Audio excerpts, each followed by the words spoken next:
আজকের কি ছিল এখানে?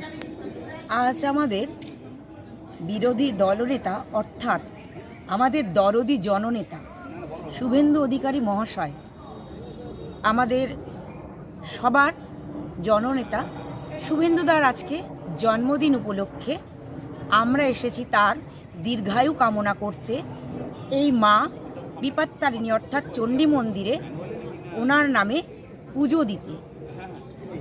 তো এখানে আমরা এসেছি সবাই, যেটা বলা হয় যে বিন্দু বিন্দু করে সিন্ধু তৈরি করা, তো আমরা এই বিন্দু বিন্দু করে সিন্ধু তৈরি হয়ে আমরা একত্রিত হয়ে আমরা এসেছি দাদার জন্মদিনে দীর্ঘায়ু কামনা করতে। কি প্রার্থনা করলেন? দেখুন, সব থেকে বড় কথা আমাদের প্রার্থনা হচ্ছে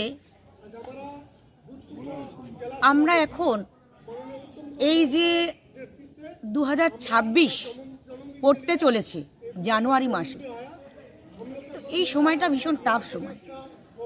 তো আমাদের জনজরদি জননেতা ওনার দীর্ঘায়ু কামনা করেছি মায়ের কাছে, এবং আরও প্রার্থনা করেছি যাতে ভবিষ্যতে ওনাকে আমরা মুখ্যমন্ত্রী হিসাবে দেখতে পাই। তো এটাই আমাদের সবার কামনা, শুভ কামনা। কি নাম আপনার? আমার নাম স্বপ্না মণ্ডল।